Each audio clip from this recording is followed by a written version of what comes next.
What's up everyone, it's me Beauty. Welcome to my video. So for today, come pack with me kasi pupunta kami ng Decolon later. Share ko lang sa inyo guys yung bagong bag ko and I'm very excited to use this for the first time. Since sobrang hilig ko sa hats, bumili na ako ng bagong hat na purple, of course. Ano pa bang color? We are now preparing for our ride. So, kailangan ayusin and arrange yung mga gamit. On the way na kami sa Tipoli. And ito yung itsura ko while nagasakay ng motor. Alam nyo na, pag meron kayong babaeng nakita na naka-purple, matik ako na yun guys. Sumakay na nga pala kami ng habal-habal papunta doon sa College Trail Receiving Area. Ito yung daanan namin. Sakto lang din naman siya kasi nasanay na din naman kami sa mga rough roads. And here we are doon sa receiving area. Sobrang daming tao. And okay lang din naman kasi marami kaming kasama. Umatenda rin kami ng orientation para meron din kaming heads up kung ano yung ma-expect namin doon sa trail. So sinabi niya ang College Trail is the hard trail. Let's see kung totoo nga. At totoo nga ang hard trail siya kasi puro lang talaga siya ahon. Alam niyo ba guys, ang kagandahan dito and some parts ng trail ay nakasemento na. Pero sometimes naisip kong much better talaga na hindi na lang sinemento para hindi ko nakikita yung aking dadaanan. Pero alam niyo ba, ang importante dito ay na-enjoy mo yung ginagawa mo. Huwag mong iisipin, malayo pa ba?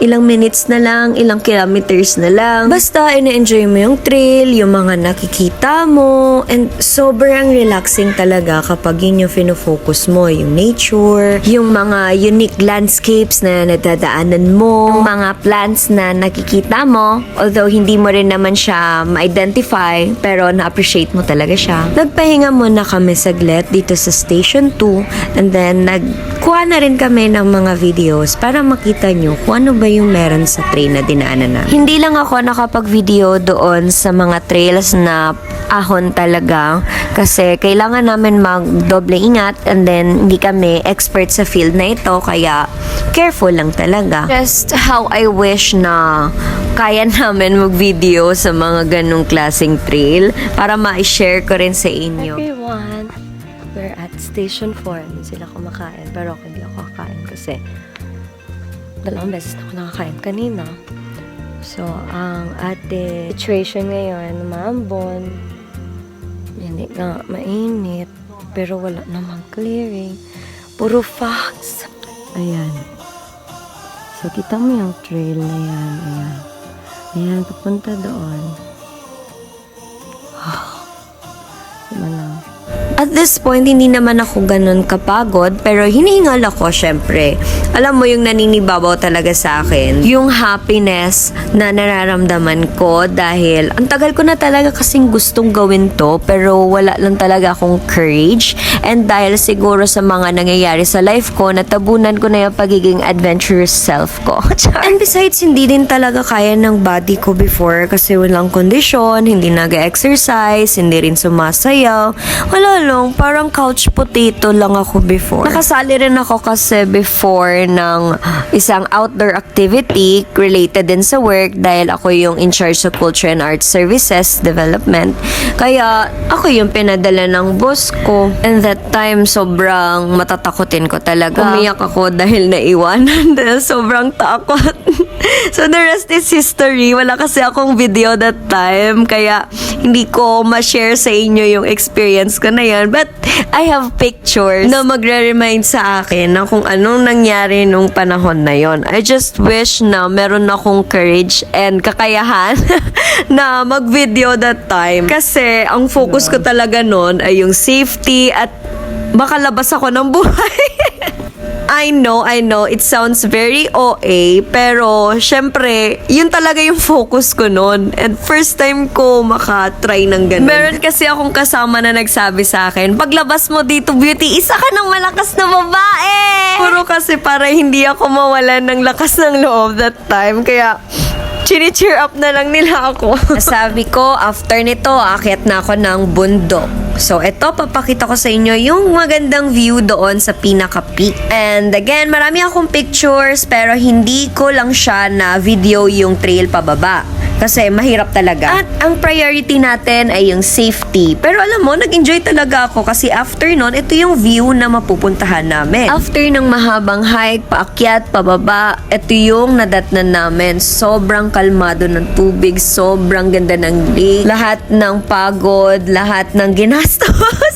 Super worth it kasi ang tagal-tagal ko itong pinangarap at ang tagal-tagal ko itong pinagtrabahuan. Deserve naman natin ito, 'di ba? Kaya sa mga nagbabalak na pumunta ng Lake Holon ay kailangan yung puntahan ito. Of course, before ka pumunta, kailangan mentally, physically prepared ikaw. At of course, kailangan mo rin ng pera kasi magastos mo talaga. Before kami makapunta ng base camp, kailangan namin sumakay ng bangka papunta doon.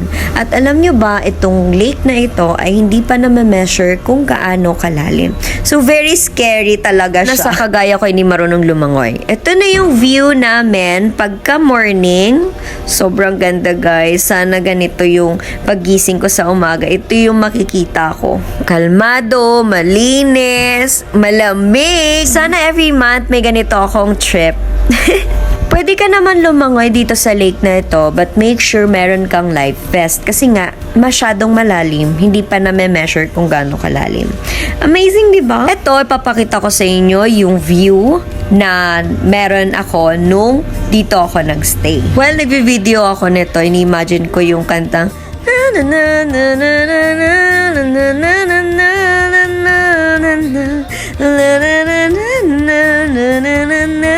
wala lang, para lang masabi ko na kunyari nasa video ako or nasa movie or kahit sa music video na lang.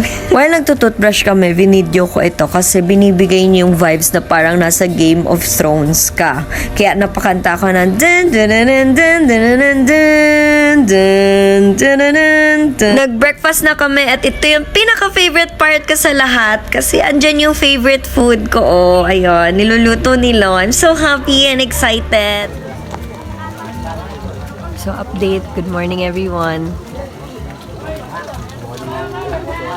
Dalawang layer ako ng damit. Naka-leggings pa ako sa loob.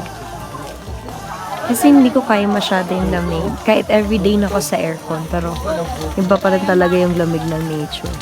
Sumakay na rin kami ng bangka papuntang outlet at doon kami maliligo. Siyempre, nag-photoshoot din naman ako doon. Hindi pwedeng wala. Ang next na video na makikita nyo ay yung mga ginawa namin and the recap of everything of our trip.